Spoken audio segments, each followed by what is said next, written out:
میگیریم؟ صدای شماره 5 بگیرم. الان چی رو نگه داشتید؟ جولیت به اضافه 350 درجه.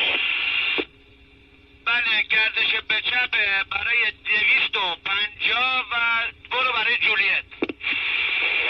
میرم برای جولیت 250. 250 برو برای جولیت. راجع جولیت. 4 فروند هدف، ارتفاع 15000 بارون، سنندج هستن، مشغول بمبارون. راجع سر. بیرینگ 270 شما هستن، 30 مایل. راجع سر.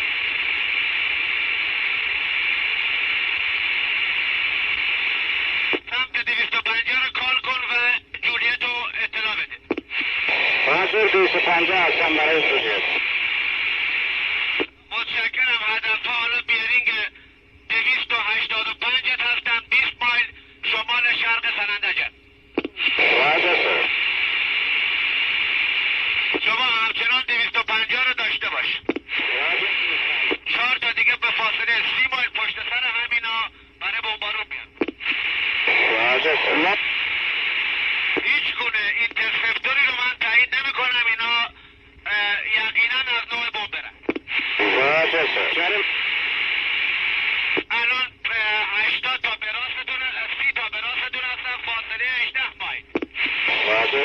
250 رو داشته باش. راجع 250. رادیو چک. 5. بله، 4 به 5 میگیرم، گردش به راست کن. 290 ساعت 12 دستان، فاصله 13 مایل. راجع 290. اعلام کن برای جولیت به علاوه 2.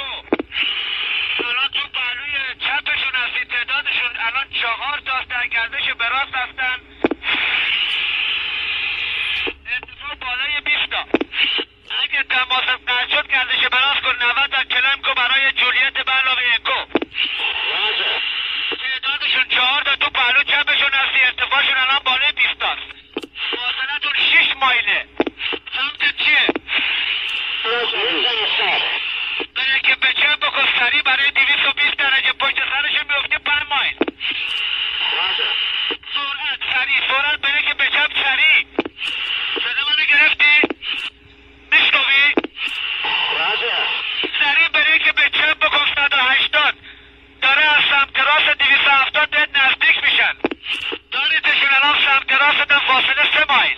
چیزی دارید؟ داریدشون؟ برای که به چپ کن برای 90. دیسنکو برای جولیت. بله، برای که به چپ بده، ادامه بده برای 330 درجه. داری چیزی؟ برای که به چپ بکن 330 درجه، 10 تا به چپ، 2 تا بمبر ارتفاع 16000 پا. 330 درجه تو پهلو چپش هستی، فاصله 4 مایل، تعداد 2 تا 780. الان به ادامه چپ بده، 270 تو پهلوشون هستی، 10 تا بالا رو نگاه کن. فاصله 3 مایله. داری؟ راجر بعد از زدن بره که براست بکن 90 دیسنکو به مینیموم آلتیتود. تو پهلو چپشون هستی، الان در گردش به راست، فاصله حدود 2 مایله. نتیجه درگیری رو بده. میشنوی؟ متشکرم. الان ساعت 6شون هستی، فاصله کمتر 2 مایله. تهدیدی دیگه نداری، اینا استراک بودن و بعد از اینکه حمله کردن دارن برمیگردن، سرعتشون حدود 400 تاست. 41 کاراوان رادیو چک. 41 کاراوان. 41 موقعیت تو دارم، ادامه بده 90. هدف رو زدی؟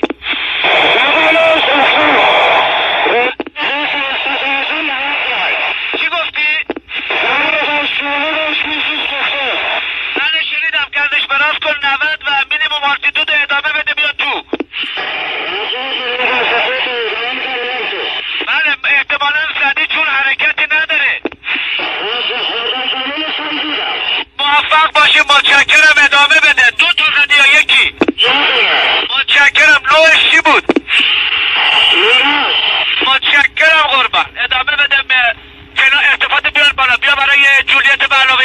کاملا کلیر پشت سرت. متشکرم از همکارید. یه دونه میراش همین موقعیت من فیدشو دارم، الان بدون حرکت و صفحه من مونده. دست درد نکنه قربان. درود به شما قهرمانان جمهوری اسلامی.